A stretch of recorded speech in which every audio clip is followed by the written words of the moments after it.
So good afternoon, everybody. Welcome and thank you for joining this webinar to learn about integrating hazards into the comprehensive plan. My name is Logan Sand, and I work as a recovery and resilience planner with the Department of Local Affairs, Division of Local Government.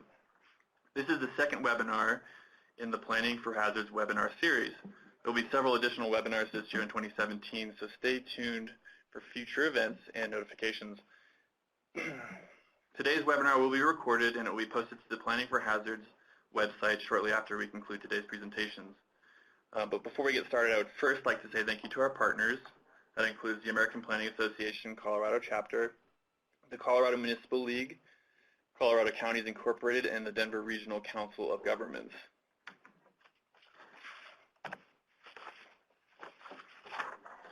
So today I'm joined by Tarek Wafai, who's a senior associate at Clarion Associates, Rachel Bacon, a senior long-range planning strategist for Adams County, and Karen Berchtold, a planner too for the city of Manitou Springs. So why is the topic of integrating hazards into the comprehensive plan important? Currently, Colorado has a population of 5.5 million, but it's projected to grow to about 8.6 by 2050. So how we grow will shape the long-term economic, social, and environmental health and viability of Colorado and its communities. Colorado is also no stranger to hazards. Since 2010 alone, wildfires and floods have destroyed more than 3,000 homes, caused more than $5 billion in impacts to Colorado, and changed the lives of thousands of Coloradans.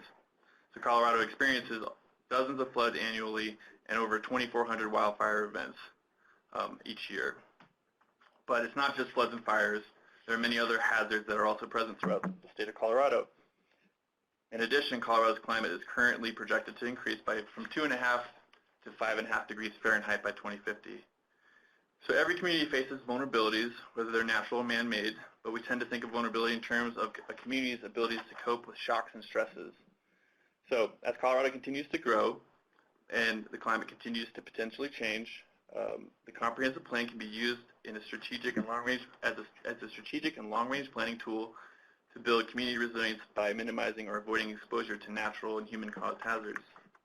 Today's webinar is going to focus on how local governments and communities can reduce their risk and vulnerability by integrating risk reduction strategies into the comprehensive plan. So quickly, as an overview for the presentation, we'll begin by providing a detailed overview of the comprehensive plan tool that's included in the Planning for Hazards Land Use Solutions for Colorado Guide and website. This will help provide a foundation for understanding the process and various approaches for integrating hazards into the comprehensive plan. Then we'll hear from two Colorado case studies, Adams County and the city of Manitou Springs, about the processes and best practices that they used and the lessons they learned in integrating hazards into their comprehensive plans. So we'll end the webinar with a bit of time for some questions and answers with our audience. At any point, if you have any questions, please type them in to either the host or to everyone in the bottom right-hand corner of your screen, and we'll try and get to them as soon as you can at the end of the webinar. So at this point, I'm going to turn it over to Tarek to give us a little bit of an overview. Thank you very much. Happy to be here today. Thank you all for dialing in. This is an exciting topic for us, and I work for Clarion Associates. We're a land use planning firm out of Denver. We do a lot of zoning code work. We do a lot of planning work at the same time. So when we talk about integrating planning policy into regulations, the comp plan is really one of the most direct ways to influence how you would end up with a good set of regulations. So today we want to focus a little bit on the tool that was presented in the Planning for Hazards guidebook. If you have not checked that out, I would encourage you to do so, and I will show you where that website is located in a moment. I am going to focus on really the nuts and bolts of the comp planning tool, talk about a few different approaches for how to integrate hazards, and then we'll turn it over to the case studies. So here is the URL. You can look at it now if you like, and while you're listening in to the discussion. But planningforhazards.com, there are a lot of different sources of information on there, a lot of different planning tools. Again, today we're primarily going to focus on the comprehensive plan. So here's a quick look at all of the planning tools that are profiled on the website in the printed guide. There are 25 tools up there. Not going to read them aloud, but really they're divided into 6 different categories. There's how to influence plans and policies, how to strengthen incentives, how can we improve site development standards, how can we look at our buildings and infrastructure and how to improve them through capital improvements, and how we can also look at our administration and procedures and site development standards to make sure that we're integrating natural hazards. So again, some of those are really focused on very specific issues. But the comprehensive plan is special because you really touch on all of those issues. Your comprehensive plan is a great way to influence policy on basically anything for your jurisdiction. So what is in the tool? Here's how to access from the home page. Click on Tools, click on Addressing Hazards in Plans and Policies, and the first option is the comprehensive plan. When you get to the comp planning tool in the printed guide or on the website, first there's a description of what is a comprehensive plan and why is that important to your community. And then it really describes how the tool works. Is this something that needs to be adopted? Is this something that requires a resolution? We really get into the nuts and bolts there. And then want to just remind you that the focus on the tool and on the Planning for Hazards guide is on Colorado communities. So if you're outside of Colorado, you should know that statutory requirements and enforceability of a comprehensive plan varies widely across the country. So keep that in mind as you're reviewing the tool. But within this tool, it focuses again on 4 integrating hazards approaches. We're going to focus on one of those in particular today. We also include advantages and key talking points. What does it take to get the job across the finish line, to adopt a new comprehensive plan or make an amendment to an existing one? What are some of the challenges you can expect to run into depending on your community's context? You'll see the icons on the right hand. The comp plan, again, is one that touches any hazard in Colorado. These are the hazards that were profiled in the guidebook. You've got avalanche, you've got earthquake, you've got hazardous spills. So basically, anything and everything can be covered and addressed by your comprehensive plan. Let's take a quick step back at what the typical traditional comprehensive plan used to look like. And again, things are kind of shifting over recent years, but common elements of a comp plan, you're usually going to have a land use component. That's really the primary driver for updating or adopting a new comprehensive plan. You talk about transportation. How do these things relate to each other? And then you'll see some of those in the middle. Well, what about the environment? And oftentimes, unfortunately, the environmental element never talked about natural hazards. There's a focus on wildlife. There's usually a focus on resources, but very infrequently do they mention natural hazards until recently, and you'll hear a couple of studies today. Increasingly, you're hearing about sustainability and resilience as an overarching theme for comprehensive plans. So let's get into the various approaches, and the guide covers these in more detail. The first being the common theme approach. So this is one that cross-cuts the list of elements that I listed here. How do natural hazards impact the transportation decisions that we make? How do natural hazards impact our housing decisions? So taking the cross-cutting theme approach is a really good idea because you're starting to draw those linkages for the reader. Another option is the individual element, where you are basically dedicating a new chapter or a new element of your comprehensive plan to focus on natural hazard mitigation. This is a great idea. It's a good way to emphasize to your community, to your appointed and elected officials, how important hazard mitigation is. The third is the staple-on method, we're calling it. If you recently adopted a hazard mitigation plan, staple that on to the back of your hazard mitigation plan, and you can reference it throughout the document. I'm not sure this is always the best approach, but because both plans can be very lengthy and complex, this is where some communities land. The fourth option is just cross-referencing throughout your comprehensive plan. Mention that, hey, my community has a community wildfire protection plan. We should mention that plan in the housing section. We should mention that plan in the transportation and the economy section.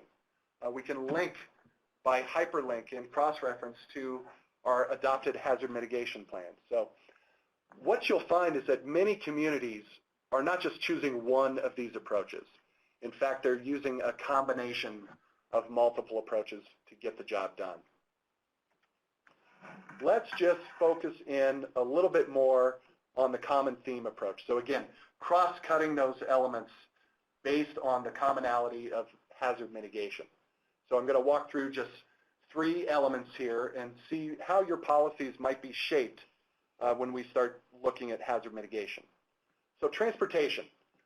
This is a really big deal and often a cross-cutting approach that most communities who are developing a comp plan, they have to think about land use and transportation and how do they connect to each other.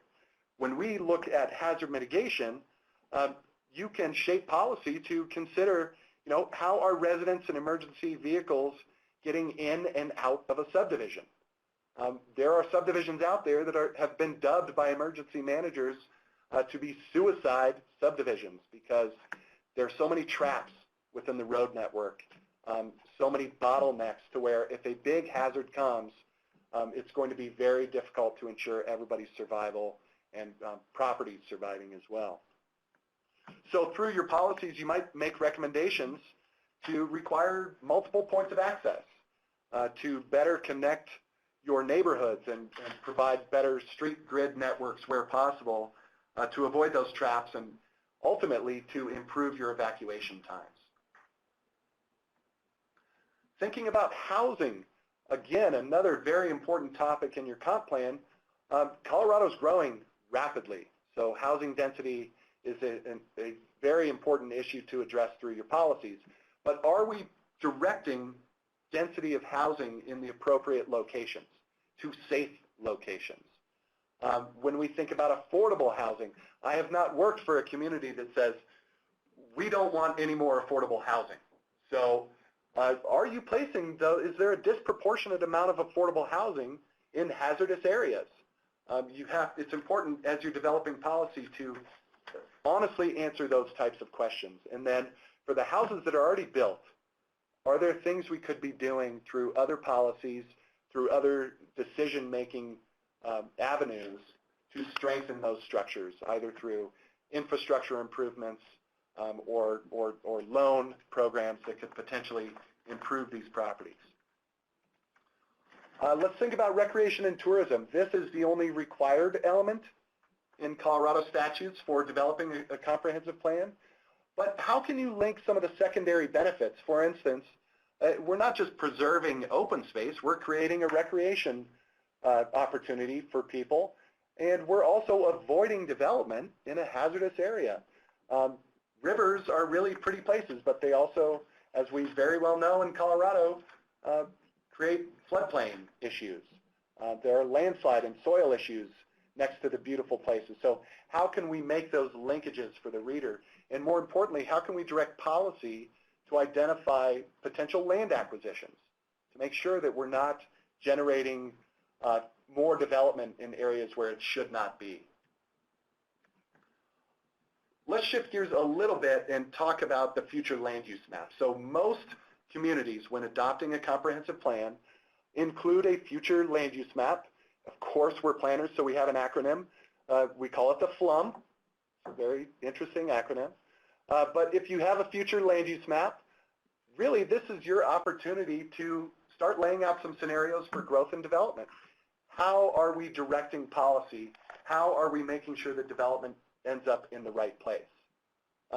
Avoiding development altogether is probably the best course of action to protect property and keep people safe, but that is not a very palatable solution in most scenarios. So how can we not just talk about avoiding development, but also increasing densities in the safe areas? So ideally, what would that look like? Well, the green arrows are saying, hey, this is a safe place to be. Let's start talking about higher densities in those locations. Let's get more mixed use in those locations. And let's protect where you see the open space there. This is a hazardous area. There's landslide, rockfall, wildfire, floodplains. So let's avoid those areas and, again, connect with our open space policies as well and try to do the best thing for our community. But we know this ideal scenario is not really how it works out. You have to make compromises. So there are many competing interests in your community that are going to push your elected officials. They are going to push your development community, and your residents will be concerned. We've always been here. What about economic development? How can you tell me that I can't locate my business here, even if it's in a hazard zone? We understand how planning works, but it's important to make sure that hazard mitigation is at least one factor when you're making these important decisions on the land use map.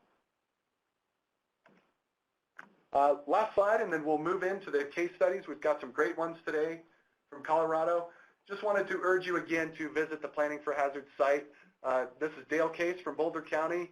He's got some wonderful videos up, as well as Karen and Jim Kernut as well from Summit County.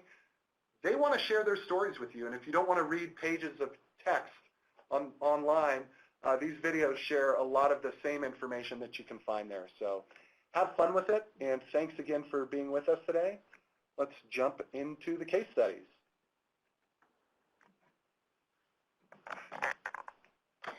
Hello, this is Rachel Bacon with Adams County. I'm a senior long-range planner for the county. I want to start off by thanking DOLA for the invitation to present on this webinar today, and also for their excellent assistance. So 5 years ago, they provided us with funding and technical assistance so that Adams County was able to be the first county in Colorado, really a pilot program, to integrate hazard mitigation into our comprehensive plan.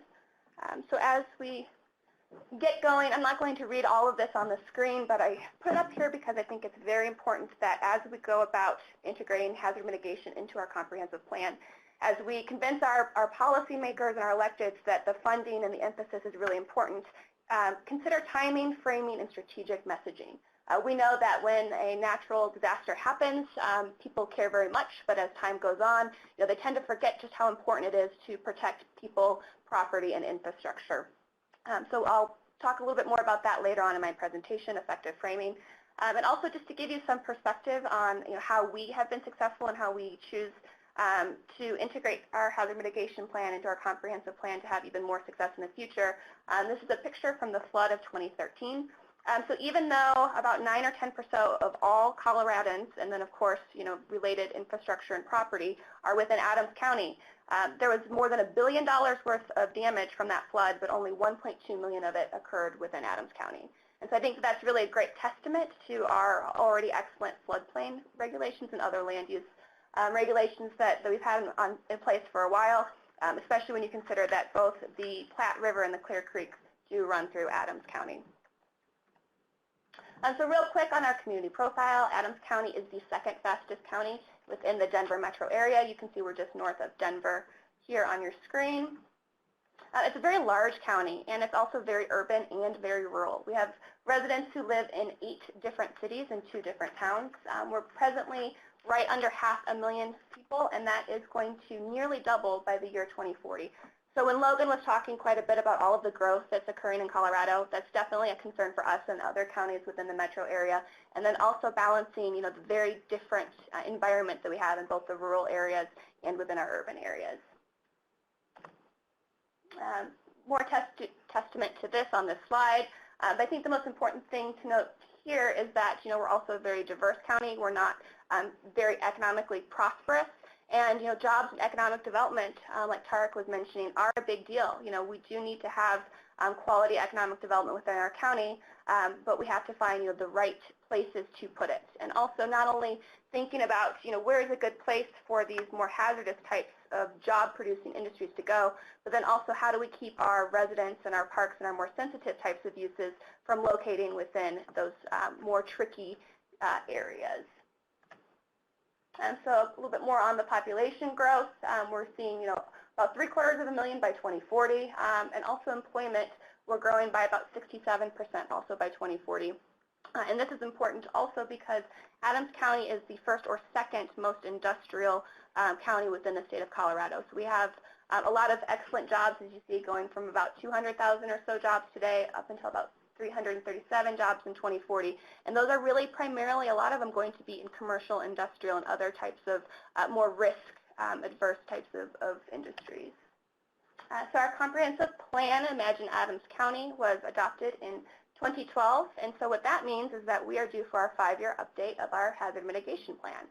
So that is underway right now.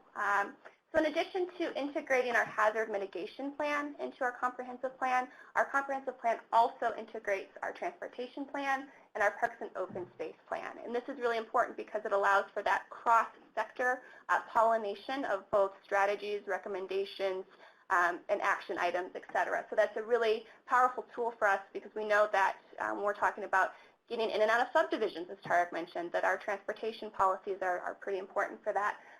Additionally, too, it allows for parks, trails, sidewalk transportation projects to fuel into our capital improvement program and have that integrated approach. And I'll talk a little bit more about the role of the comprehensive plan and the capital improvement program and some opportunities to actually make that relationship even more robust here in a moment. So really this comprehensive plan integration update was a really great opportunity for planners and emergency managers to get together, to think very critically in the same room, in the same place about those cross-cutting items and objectives. Also, too, I'll talk a little bit more about this in a moment, but I mean, we all have short staffs. We have limited resources, and so this is a great way for us to pool resources from DOLA, from other sources, so that we can have really robust and complex plans that complement one another rather than one-offs that tend to just stick on the shelf. So why do we integrate these plans? And I do want to note, too, that Adams County has the very first type of strategy that Tarek mentioned, so it's really a common theme, cross-cutting element. We integrate our hazard mitigation plan, our transportation plan, our parks and open space plan throughout our comprehensive plan, but then we also have been known to additionally do the staple-on method when plans get a little bit long and a little bit intense. This, too, also is something to consider and balance carefully. Because the hazard mitigation plan for FEMA has a 5-year update, that does mean that I am doing, of course, a full comprehensive plan update every 5 years as well. So think critically about your resources and your timing and your staff when you choose which way to integrate your hazard mitigation plan into your comprehensive plan. Okay, so why are these important? Well, the comprehensive plan and the transportation plan are guiding policy documents. But in the state of Colorado, we do have a nice factor in that every land use case must be weighed against its conformance with the comprehensive plan. And so this is an excellent tool in that you'll have your planners, you'll have your development review team, which often has transportation folks, engineer, long-range planners, your county health department, your parks and rec people, those really smart people that get together within a room, and now they're comparing those individual land use cases against complex maps and systems that have the concerns of all of these things. And so getting hazard mitigation to the table at that key moment in time when a project is just very conceptual, a location is desired, is really an important tool. Additionally, we were able to map all of our hazard mitigation plan elements, and so that's everything from our Tier 2 facilities, our hazardous materials, our transportation system, so where does our hazardous waste go, what are the routes, and get those and weigh them against and overlay them against our future land use map, for instance. Where are these facilities existing presently, where we would like them to go in the future, and then also overlay them with our population projections on where we think those jobs and those people need to go over time. And then finally, this allows for those hazard mitigation, specific mitigation actions to end up in our capital improvement program. And that's everything from egress into our park system, making sure our regional parks have good transportation systems, and also careful siting in terms of county facilities as well. We know that counties do have a lot of heavy equipment and other resources available to them, and so if we can situate them such that we can hit higher levels of population growth and then thus people, infrastructure, and property, that we can make more of a difference when disaster does strike. So it's 3 elements then in our comprehensive plan that really do that cross-cutting of hazard mitigation and land use, transportation, parks, etc. So we're trying to reduce risk and the effects of natural hazards. We are trying to increase public awareness of hazard risks, and we are limiting building in high-risk areas and improving disaster prevention. So here on the screen right now, we've got our hazard identification and risk assessment. I'm not going to go into the weeds on this. It's something that pretty much every hazard mitigation plan will have in it. For Adams County, the biggest hazards are, typical, I think, for many counties in Colorado: thunderstorms, winter weather, tornadoes, and flood. What I will point out, though, is that one thing we did, which I think is extremely helpful, it really takes that HERA one step forward, is that we compared it against the capabilities assessment.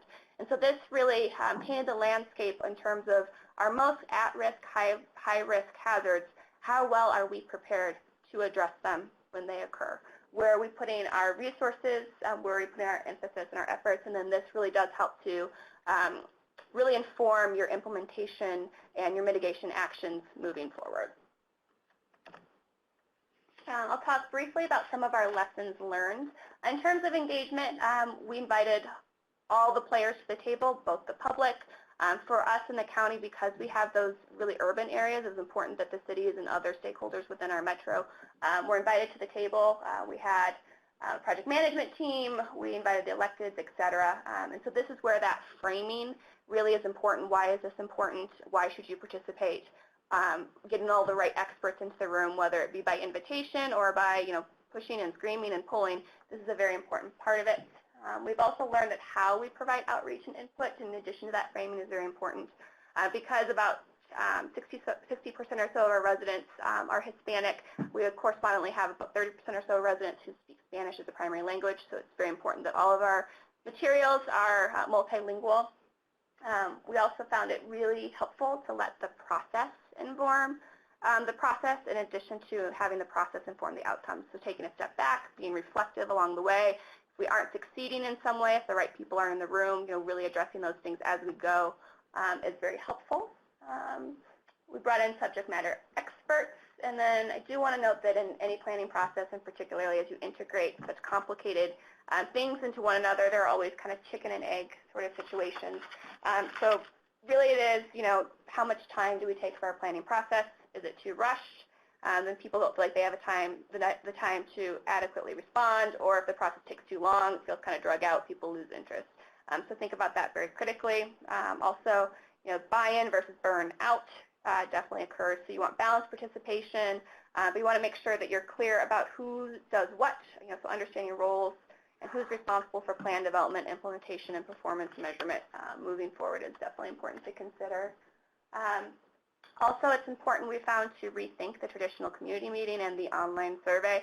Yeah, those are great tools, but you need to do more than that. You need to do different things than that. So having pop-up events like kite flying or face painting, is a really great way to bring people in, especially the public, rather than just having only open house style meetings. And as I mentioned too, we really need to explain why this is so important and how it makes a difference, because that gets the buy-in from all of your participants on the process. So really think carefully about using good data analysis and storytelling in terms of things like the return on investment. So if we do this now and a tornado or a wildfire or a flood happens, this is what we will save in terms of money. This is what we will save in terms of life. This is what we will save in terms of those transportation systems that are very difficult for us to build.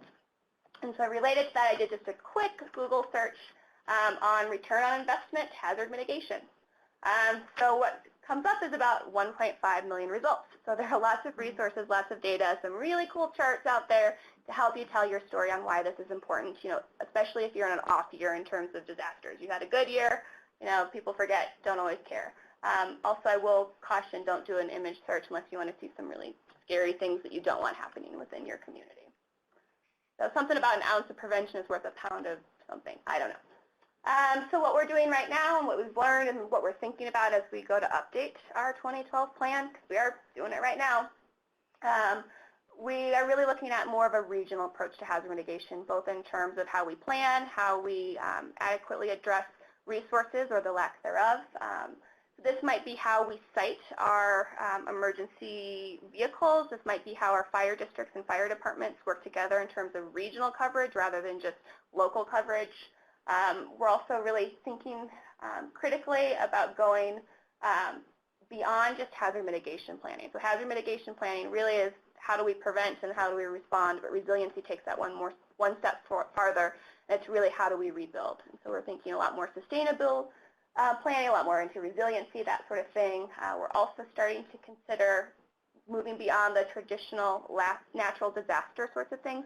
I mean, there are certain lists of things that you have to do because FEMA requires them, but really to have a much more integrated plan and think more regionally and be more effective and proactive, we're starting to think more about man-made disasters and hazards, bioterrorism, cybersecurity. You're really getting ahead of what's going on, what potential is out there in terms of hazards.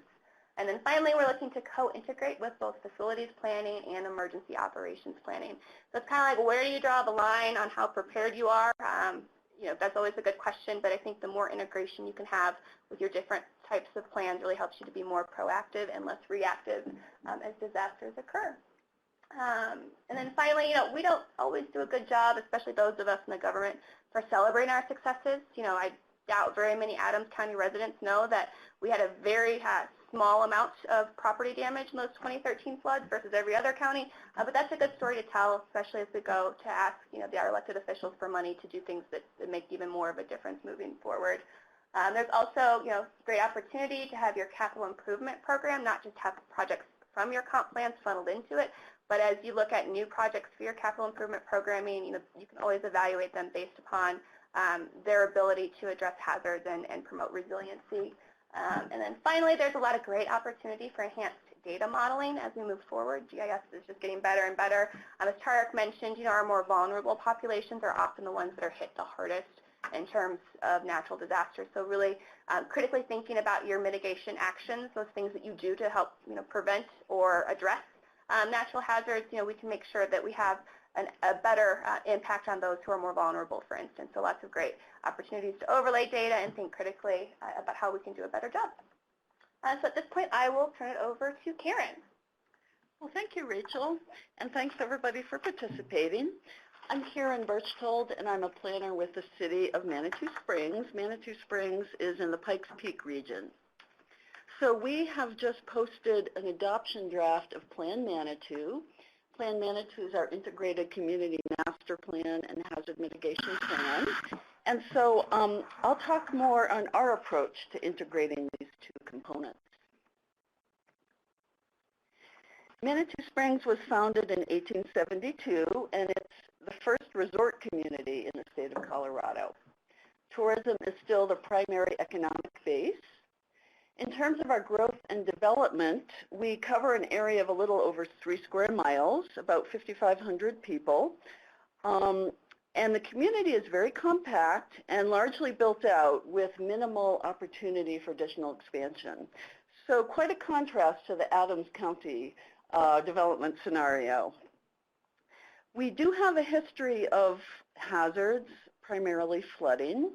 And we were severely impacted by flooding in 2013, and this was exacerbated from the effects of the Waldo Canyon fire and damage to a watershed above our community.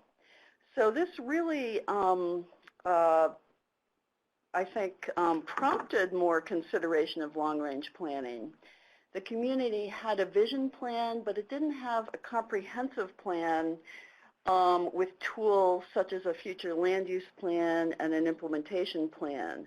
So it's set the stage for us to move forward with a comprehensive plan that really addressed our hazard risk and enhanced our resiliency.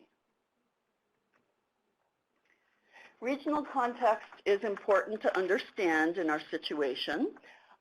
We have the urbanized community of Colorado Springs to the east. And to the west, we have the Pikes Peak Wilderness and substantial open space, federal, state, privately held. So definitely a wildland-urban interface area. I think this image illustrates both why it's a desirable place to live, but also the hazard risk inherent in this location, with substantial steep slopes and creeks running along the bottom of canyons. A little bit about our plan organization and community engagement. We funded this project with a HUD CDBG Disaster Recovery Resilience Grant administered through the Department of Local Affairs. We also engaged a consultant team with a planning project manager to oversee a team of specialists. Our scope included a hazard mitigation plan that we'll submit to FEMA for approval. So we also engaged a hazard mitigation specialist as part of our team. We structured our outreach across about a year's worth of time with 5 major events with smaller opportunities in between. We convened a citizens advisory committee for the master plan portion and a hazard mitigation team, but we encouraged those teams to review all aspects of the plan. And as we move forward, we really thought about how we make this integration happen. Data and mapping is an important consideration for this type of project, and we needed a land use map. We used our online GIS service and created an application through something called Collector to use an iPad in the field to inventory our housing and our land use. And we engaged 2 interns from University of Colorado at Colorado Springs to complete the inventory. I think if you're a community with more recent development, you can probably get most of your information from plats and maps. But we have really eclectic historic development patterns. So if you're that type of community, I think this approach works really well. Early on, we conducted our risk assessment with guidance from our mitigation consultant. And we learned that our 3 highest risks are flooding, wildfire, and geologic hazards. These are all location-specific risks. So this enabled us to map this risk, and we can use this data to guide our growth, development, and other policies. So after completing our risk assessment, we identified our risk vulnerabilities. So this is our community assets, our people, our built environment, our economy, and our natural environment. And we looked at how hazards have addressed these assets in the past and how they relate to our mapped hazard risk. And so we relied on our master plan planning elements to do this. So we went through these different topics and identified how they're most vulnerable to risk. We found that we have substantial existing development in high hazard risk areas. And so this really formed the basis of our hazard mitigation strategy. I think with a comprehensive plan, you're really looking at a layered approach to developing this plan. You start with the broad, which are your planning elements, and get more specific with your policies. And then you have your land use plan as a major layer and a component. And then you get more specific with your implementation plan. And in our case, we have both short-term actions and long-term actions in our plan. So I think what's helpful about this approach is you start out with some really challenging hazards, but this helps you map out a feasible strategy. And so I'll share a few examples from these different layers of our approach and how we wove in our hazard mitigation strategy. So in terms of policies, I'll focus mainly on those policies related to land use, but we had goals and policies to support hazard mitigation really throughout all of our different planning elements. And really land use is an area where we were particularly lacking. So we started out with a policy to support all hazards, to guide new development away from and discourage density increases in high hazard areas, and to use incentives to support this implementation. For flooding, we'll encourage flood mitigation measures for existing structures, and again apply incentives and best practices to really discourage development from these high risk areas. We also have wildland-urban interface risk, and risk to existing and future development in these areas should be mitigated to the extent possible. And so we need, through these strategies, to address both existing and future development. And you really key in on your language. Are you preventing? Are you discouraging? Are you mitigating? And how will you support those policies later on through your actions? Future land use. So this is our first future land use plan. It's very much informed by our hazard risk assessment, but it's also informed by our other plan goals and policies. And we found that we really have a real shortage of vacant land. And so when we talked about growth and development with the public, they thought that we should permit some development in areas of hazard risk to meet our goals in areas such as housing and economic development, but that we should strengthen our standards that we currently have to reduce this risk and promote safer growth. And so a couple of examples here. On the western part of town, we've designated a hillside low density category for this area. We're expecting some new development here, but it does include wildfire and geologic hazard risk, so we need some mitigation strategies to address that risk. In the eastern portion of town, we have an area that's really our most viable economic development area. It's our urban renewal area district. We have some vacant land, some underutilized buildings, and so we want to encourage development here. But it does have land with floodplain risk, and so will require mitigation of floodplain hazards in this gateway mixed-use area. So moving into implementation, these are our short-term actions. For all hazards, we'll adopt a formal development review process so we can do more careful analysis of hazards on a site-level basis and require mitigation measures be taken. We'll also identify funding sources to support private mitigation investment because we have a lot of existing development in hazard areas. This is an important tool. For flooding, we're developing guidelines and best practices for mitigating flood impacts to our historic structures. So we want to engage property owners to be proactive with our important historic resources.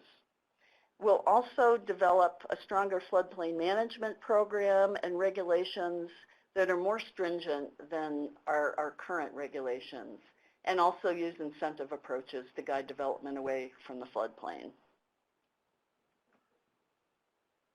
We have geologic risk areas, so we'll strengthen regulations that apply to those areas to reduce unsafe growth. And then finally, we have wildfire risk area as well. We'll begin with a community wildfire prevention plan, and this will be taken on by our fire department. They'll engage a more detailed assessment of fire risk by parcel, and they'll do some very intensive community outreach and education. And so we think this will pave the way for us to begin developing what's called wildland-urban interface regulations to apply to new development as well as infill and major renovations to reduce wildfire risk.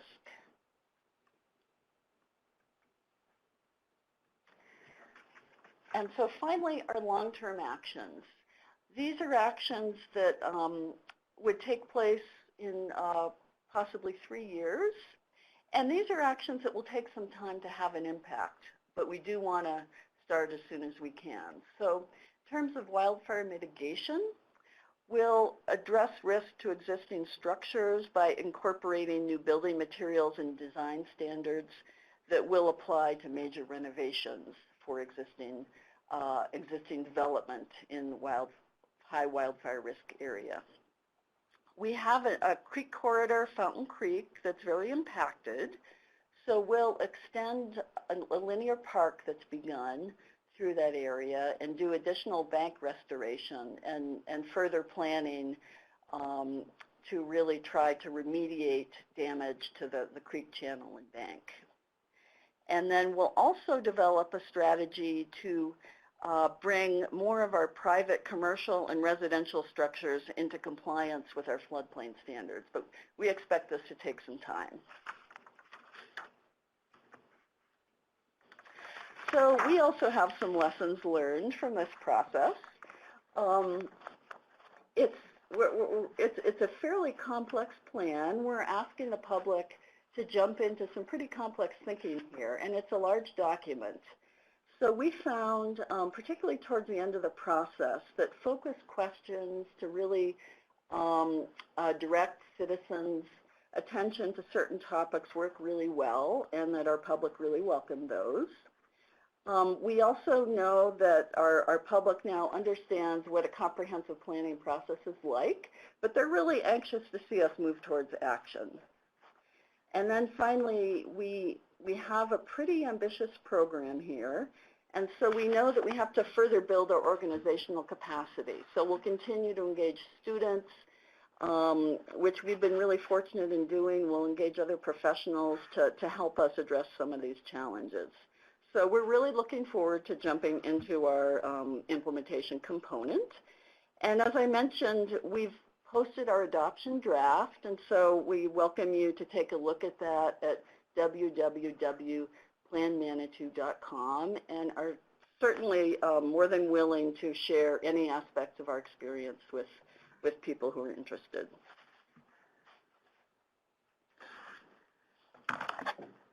Great. Well, thank you, Rachel, Karen, and Tarek, for your expertise and your experience in integrating hazards into the comprehensive plan. Really quickly, this is our contact information. I'm not going to spend too much time here so that we can get to the final section of our webinar today, which is the Q&A. So if you have any questions, please type them into the box below. Uh-oh.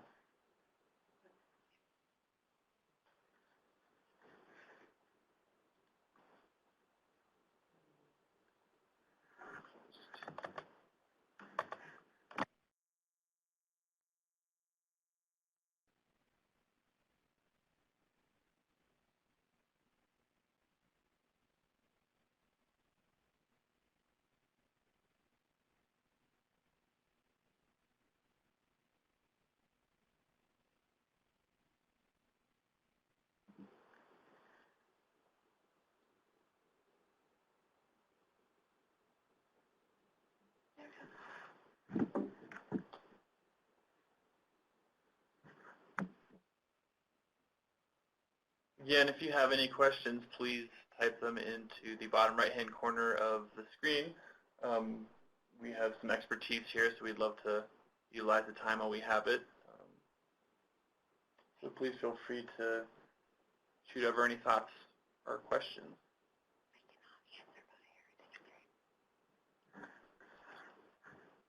While we're waiting, I have a question. This is Andy Hill, and I'm just curious. I really appreciate that you spent a little time talking about, Rachel, that you spent a little time talking about some lessons that you've learned now that you've done this several years ago. And you did cover, like, okay, if you integrate the hazards mitigation plan as part of your comp plan and you have to update both every 5 years, that's a really valuable lesson learned for others to think about if they want to do that or not. Do you have any other kinds of sort of tidbits on, you know, gosh, next time we're gonna do it differently? Yeah, I think really moving beyond those typical FEMA required types of hazards, those natural hazards, so fire, earthquake, flood, those are pretty common. But we know now, you know, so much of our systems are really integrated and based upon technology in terms of response time and mitigation. And so really thinking about, you know, if we have, for instance, an internet outage in addition to a wildfire, in addition to an earthquake, how does that really impact our ability to be responsive? So making sure we have those redundancies in our technology, I think, is important. Also, too, I mean, it could be, you know, a double-edged sword if there's an act of terrorism or bioterrorism, and the timing was such that there's also a natural disaster. You know, how do we deal with multiple natural disasters at once? So really getting ahead and being proactive and responsive, thinking of worst-case scenario planning, I guess, is probably the best way to phrase it, but really evaluating in terms of our HERA and in terms of our capabilities assessment, different scenarios, I think, is a really good way to be responsive. Okay, that's good. Thank you. We have another question? I saw a good question up on the screen about FEMA's review when someone decides to integrate natural hazards and their hazard mitigation plan into the comp planning process. Adams County has already gone through that once. Karen, you are about to go through that. We are. My understanding, after speaking with several folks at FEMA who do those reviews, is that it's a little more challenging in that, you know, to make their job easier, the staple-on method sure looks great to them because they can follow the crosswalk for review and quickly identify, did you hit the pieces that are required for FEMA funding? But they also recognize that this is a growing trend to be more resilient, to find the cross-linkages between planning elements that I think they are constantly looking at ways to encourage integration and also improve their review of those. Have you heard from FEMA now that you're getting ready to submit? Well, I know that our plan reviewers at DHSEM are pretty excited about this approach. It is new, though, and so how our plan is structured is that our risk assessment and hazard mitigation strategy are separate in our appendix. So those are still structured the way they always have been. And so then the hazard mitigation strategy carries over into our master plan through the policies and then the different actions. So they're probably getting a lot more information than they're used to. It's a really good question. And that brings up the point, too, of one of the reasons that we do this is to be eligible for FEMA funding. So by doing our hazard mitigation planning, you know, if something does happen, then we can be eligible, you know, both in terms of mitigation actions, so putting in things such as, emergency response systems, or, you know, when we look at our emergency operations plans, once we do have a natural disaster, how can we potentially be reimbursed from the state and from the feds, you know, when there is a disaster declared. And so that's really important things to consider, is that we need to be really proactive in our planning so that when something does happen, we can get funding for it, and also that we can also prevent, you know, those natural disasters from being humongous, tremendous financial considerations. Great. We had another question about these slides being available. They will be available on our planningforhazards.com website. They'll also be available, as well as this webinar, this recorded webinar, at the Department of Local Affairs Community Development Office webpage as well. And I will send those links and all this information to all registrants after the webinar today. So quick clarification there. Rachel, do you have your capabilities assessment somewhere where people can access it, or is that more internal? No, it's part of our plan, so it's definitely available. In there. Mm-hmm. Yes, if you go to www.adcogov.org and then in the search box you put in Imagine Adams County, you'll see our whole comprehensive plan. You'll be able to understand how all of our plans, our transportation plan, our parks plan, our hazard mitigation plan, are integrated. And then also, too, you will see more detailed things like our mitigation action guides are a staple on in the plan. And Manitou Springs also has a capabilities assessment Great. as part of our plan.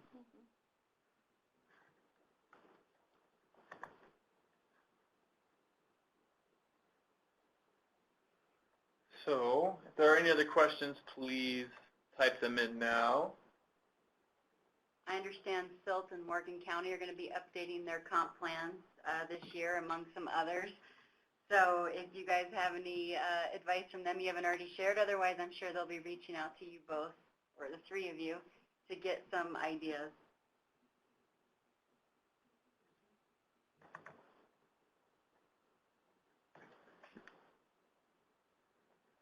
So one last question from Tiana. It looks like, what are our community's biggest hurdles in putting these plans together? What are your biggest challenges? Well, speaking for Manitou Springs, for a smaller community, it's tough to get the manpower to do this kind of plan. And being our first comprehensive plan, we had a lot of data to pull together. So that's a hurdle that at least we've gotten over for the next go-round. I think another challenge is, particularly if it's a community that's had a disaster or a series of disasters, people are really busy addressing those issues. And so you need to overcome that a bit. We found that having a technical advisory committee where we ask staff to come and having reviewed the plan just was not going to be feasible. So you need to kind of come up with some creative approaches as the project manager to reach out to people, try and really help them focus in on those areas where you think they'll have concerns. I think that's also similar for the public that's gone through a disaster.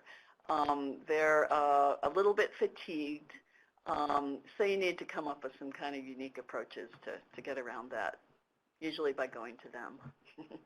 So I could talk all day about the challenges for comprehensive planning, but I'm going to pick up on two specific things.